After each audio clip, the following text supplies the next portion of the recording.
Núcleo de Estudos Anarquistas Rizoma Cairós.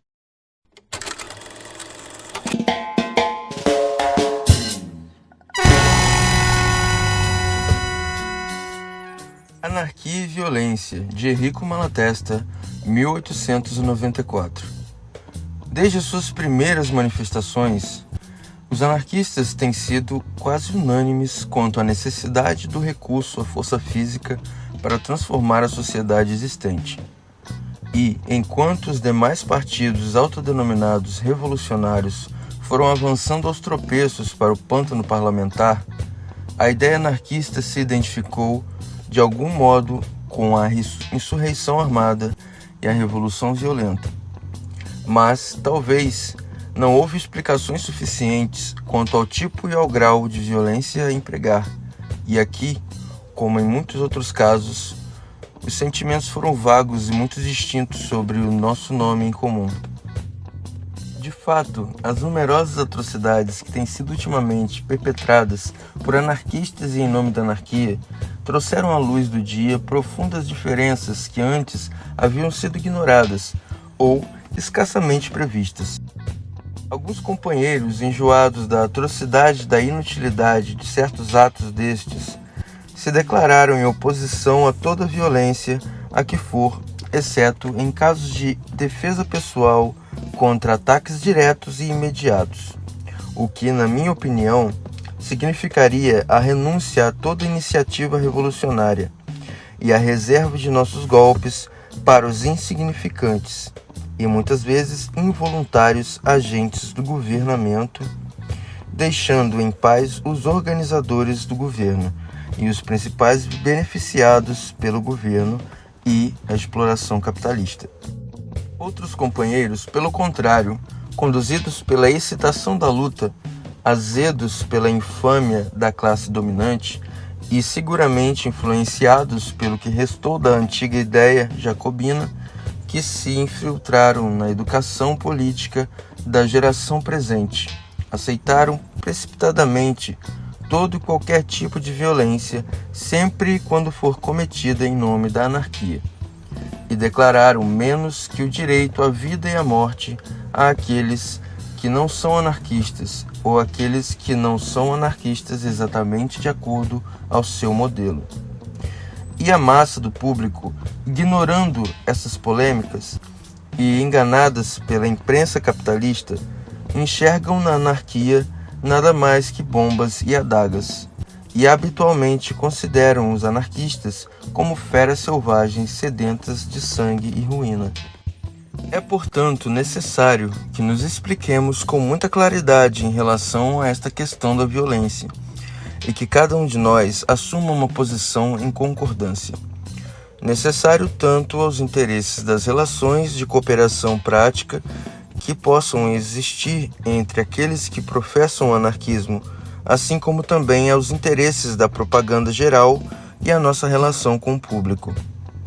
Na minha opinião, não pode haver dúvida de que a ideia anarquista, que nega o governo, por sua própria natureza se opõe à violência, que é a essência de todo sistema autoritário, o modo de ação de todo governo. Anarquia é liberdade na solidariedade. É somente através da harmonização de interesses, através da cooperação voluntária, através do amor, do respeito e da tolerância recíproca, pela persuasão, pelo exemplo e pelo contágio da benevolência que pode e deve triunfar. Nós somos anarquistas porque acreditamos que nunca poderemos alcançar o bem-estar combinado de todos, o que é o nosso propósito e esforços, exceto através de uma livre compreensão entre as pessoas e sem impor pela força a vontade de ninguém sobre a de nenhum outro. Noutros partidos, há certamente pessoas que são tão sinceras e tão devotas aos interesses do povo como os melhores de nós poderiam ser. Mas o que caracteriza a nós, anarquistas, e nos distingue de todos os demais, é que não acreditamos que somos possuidores da verdade absoluta. Não acreditamos que somos infalíveis, nem oniscientes.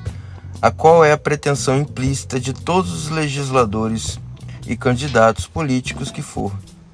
E, consequentemente, não acreditamos que somos chamados à direção e à tutela do povo. Somos, por excelência, o Partido da Liberdade, o Partido do Livre Desenvolvimento, o Partido da Experimentação Social. Mas contra esta mesma liberdade que reclamamos para todos, contra a possibilidade dessa busca experimental de melhores formas de sociedade, se erguem barreiras de ferro. Legiões de soldados e policiais estão prontos para massacrar e encarcerar quem seja que não se submeta mensalmente às leis de um punhado de pessoas privilegiadas que fizeram para seus próprios interesses. E, inclusive, se não existissem soldados nem polícia, enquanto a constituição econômica da sociedade prossiga sendo como é, a liberdade ainda seria impossível, porque, já que todos os meios para a vida estão sob o controle de uma minoria, a grande massa da humanidade está obrigada a trabalhar para os outros e se juntarem na pobreza e na degradação. A primeira coisa que se precisa fazer, portanto, é se desfazer da força armada que defende as instituições existentes e, através da expropriação dos proprietários atuais, pôr a terra e os demais meios de produção à disposição de todos. E isto não possível de ser feito, na nossa opinião, sem o emprego da força física. Mais ainda, o desenvolvimento natural dos antagonismos econômicos, a consciência desperta de uma fração importante do proletariado, o número constantemente crescente de desempregados, a resistência cega das classes dominantes, em resumo, a evolução contemporânea como um todo, estão nos conduzindo inevitavelmente para o rebentar de uma grande revolução, que derrubará tudo com sua violência, e os sinais predecessores desta já são visíveis.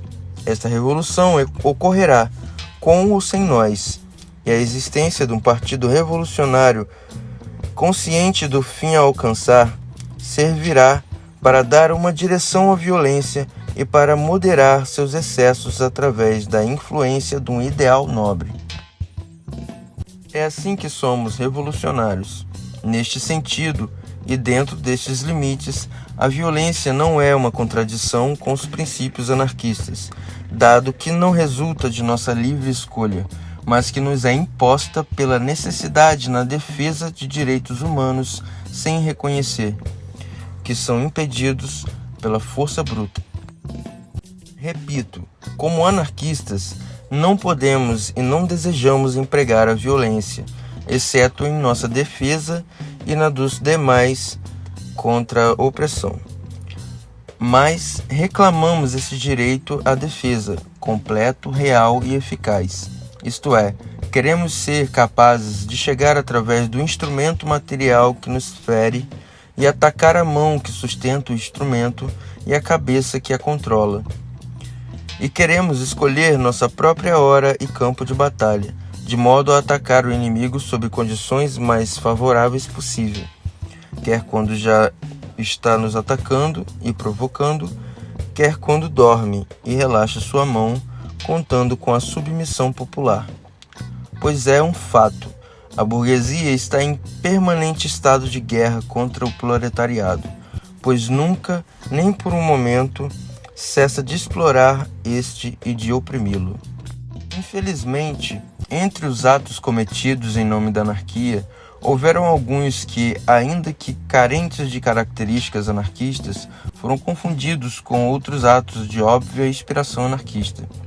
Da minha parte, protesto contra essa confusão entre atos totalmente distintos em valor moral, bem como também em efeitos práticos.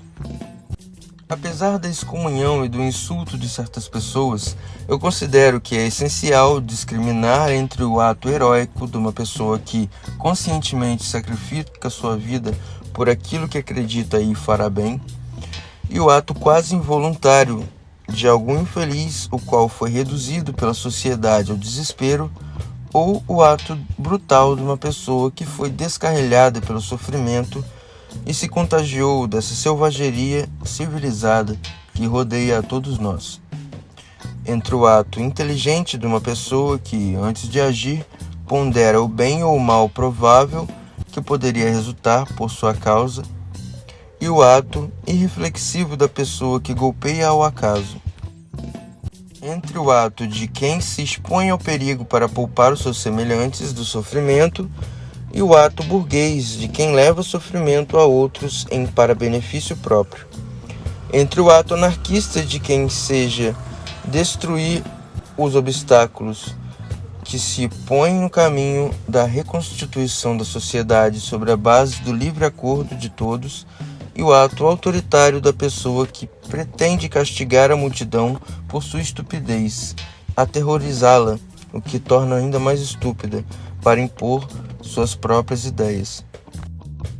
Definitivamente, a burguesia não tem direito algum de se queixar da violência de seus inimigos, já que toda sua história enquanto classe é uma história de derramamento de sangue, e já que o sistema de exploração, que é a lei de sua vida, produz diariamente hecatombes inocentes.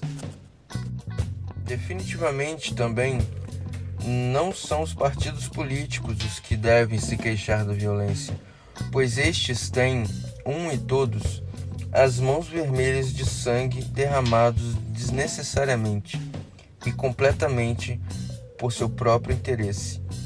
Estes que criaram os jovens geração após geração no culto à força triunfante, estes que, quando não são apologistas da Inquisição, são, no entanto, entusiastas, admiradores do terror vermelho, que freou o esplêndido impulso revolucionário a finais do século passado e preparou o caminho ao império para a restauração e o terror branco.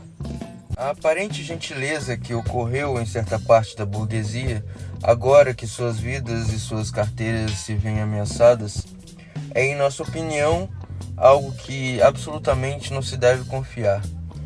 Mas não é característica nossa regular nossa conduta pela quantidade de prazer ou vexame que possa ocasionar a burguesia.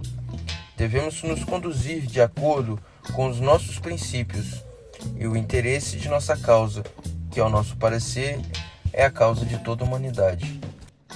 Já que os antecedentes históricos nos levaram à necessidade da violência, empreguemos a violência, mas não esqueçamos nunca que é um caso de dura necessidade e é, em essência, contrária às nossas aspirações.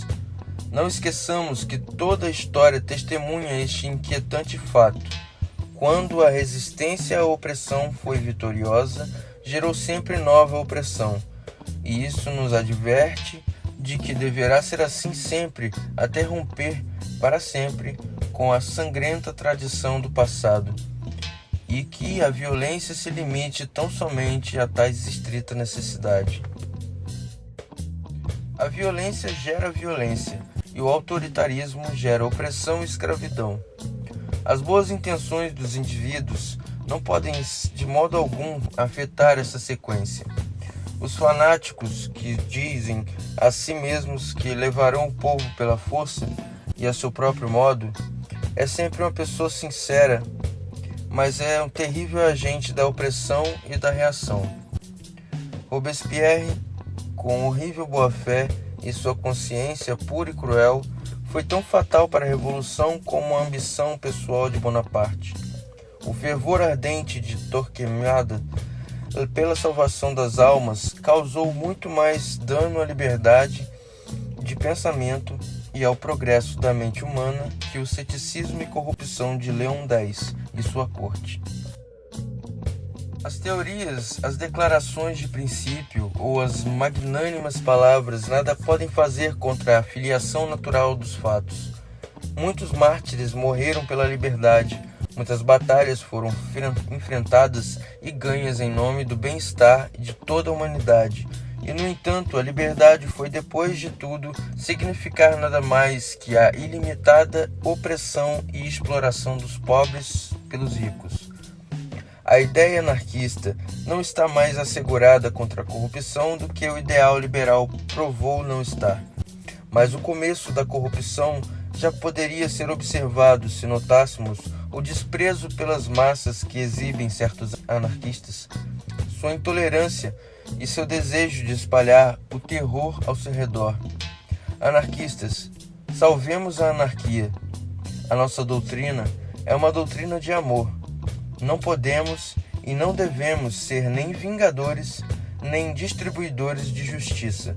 A nossa tarefa, a nossa ambição, nosso ideal é ser libertadores.